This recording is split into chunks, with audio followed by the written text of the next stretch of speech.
जन्म कुंडली में शनि और राहु के युति से बनता है पिशाच योग। कहीं देखे आपके कुंडली में तो शनि और राहु का युति तो नहीं बना हुआ है। आगे आपको इस वीडियो में बताएंगे। नमस्कार, मैं ज्योतिषाचार्य संजीत कुमार मिश्रा। जन्म कुंडली के आज शनि और राहु को लेकर के बताएंगे, दोनों का युति। अगर किसी भाव में शनि के साथ राहु एक साथ अगर विराजमान है 12वें भाव में, किसी एक भाव में, तब बड़ा ही अशुभ योग का निर्माण होता है। यह योग बुरे कर्म के प्रभाव को दर्शाता है। ये अच्छी बात नहीं है राहु और यह शनि का युति। जन्म कुंडली के जिस भाव में यह योग बनता है उस भाव से संबंधित प्रभाव को नष्ट करता है। साथ में पूरे जीवन काल में कई तरह से समस्या से वो व्यक्ति जो है जूझते रहते हैं। राहु और शनि को बड़ा ही कुड़ ग्रह माना जाता है। ज्योतिष शास्त्र में इन दोनों ग्रहों को एक अशुभ ग्रह की श्रेणी में रखा जाता है। बड़ा ही कष्टकारी ग्रह है। शनि अंधकार का ग्रह है, वहीं राहु जो है व्यक्ति को भ्रमित करके रखता है, मानसिक स्थिति ठीक नहीं रखता है, जिसके कारण उनको कई तरह से तकलीफ बन जाता है। श्रापित योग को जो है कहीं कहीं इसको पिशाच योग भी कहा जाता है और ये बड़ा ही अशुभकारी यह योग होता है। पिशाच योग के बारे में बता देता हूं। शनि जो है कर्म के अनुसार फल प्रदान करते हैं, इसलिए इन्हें न्यायप्रिय कहा जाता है, न्यायाधीश भी कहा जाता है, क्योंकि जन्म कुंडली में शनि का जो स्थान है 10वां तथा 11 भाव शनि का होता है।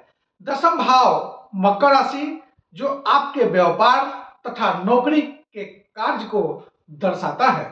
11वां भाव लाभ का होता है और इस भाव से मालूम चलता है कि आपका दैनिक आय क्या है, आपकी मासिक आय क्या है, आपकी आय ठीक ठाक है कि नहीं है।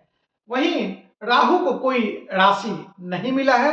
राहु जिस भाव में बैठते हैं उसी अनुसार यह फल देते हैं, लेकिन जब शनि के साथ राहु विराजमान होते हैं तब जो है शनि भी पीड़ित हो जाते हैं और इस स्थिति में लाभ तथा करियर नौकरी पर गलत प्रभाव पड़ता है। ये तीनों चारों जो है नहीं मिल पाता है, कई तरह से परेशानी पड़ जाती है इस शनि और राहु पिशाच योग के कारण।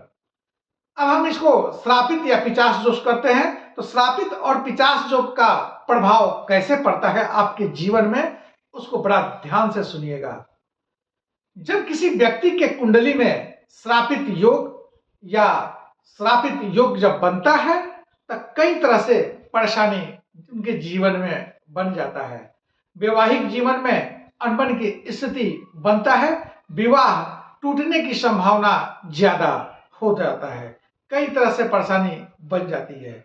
अगर ये चीज लड़की के कुंडली में अगर बन जाए श्रापित योग, तो लड़की के जन्म कुंडली में इस योग के निर्माण से विवाहित जीवन में तनाव बनता है, साथ ही वो विधवा होने की संभावना उन्हें ज्यादा बढ़ जाती है, पति के वियोग में वो ज्यादा रहती है। चाहे कुंडली कितना मजबूत क्यों ना हो, इसका प्रभाव उस महिला को पड़ता ही है। अब हम बता देते हैं संतान का सुख। संतान का सुख इस योग के कारण प्राप्त नहीं होता है। उपाय करने के बाद देर से संतान होता है, लेकिन उसकी स्पष्ट जो है फलादेश नहीं निकल पाता है श्रापित योग का, इसलिए बड़ा ही तकलीफ है। बार बार गर्भपात भी होता है। महिलाएं गर्भाशय की समस्या जो है इनको ज्यादा बन जाता है इस योग के कारण। परिवार में अकारण विवाद बनता है। छोटे छोटे बात पर, हर छोटे छोटे बात पर विवाद बढ़ जाएगा और कलह जो है परिवार में दिन प्रतिदिन बढ़ते जाता है और बड़ा ही विस्फोटक स्थिति बन जाती है इस श्रापित योग के कारण। विद्यार्थियों की पढ़ाई में बार बार रुकावट बनता है और करियर में परेशानी भी बन जाती है। अगर कोर्ट कचहरी नहीं भी जाना चाहते हैं तो ऐसी स्थिति में कोर्ट कचहरी का बार बार चक्कर लगाना पड़ता है और पराजित का भी मुंह देखना पड़ता है।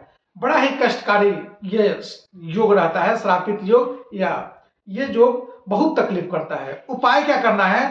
भगवान शनि का पूजन करें, सरसों का तेल का दीपक जलाएं या तिल का तेल का दीपक जलाते हैं तो श्रापित योग यानी पिशाच योग से राहत मिल जाएगा।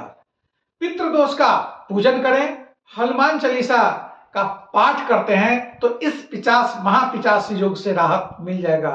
मंगलवार को चमेली का तेल हनुमान जी पर चढ़ाएं, पूर्वजों के नाम पर अगर अभिषेक करते हैं तो पिशाच योग से राहत मिलेगा। सोमवती अमावस्या को ब्राह्मणों को यानी वृद्ध ब्राह्मण को भोजन कराएं, महामृत्युंजय मंत्र का अगर जाप करते हैं तो ऐसे अशुभ योग के से जो है आपको थोड़ा सा राहत मिलेगा और दैनिक जीवन जो है आराम से चलेगा। तब तक जय माता।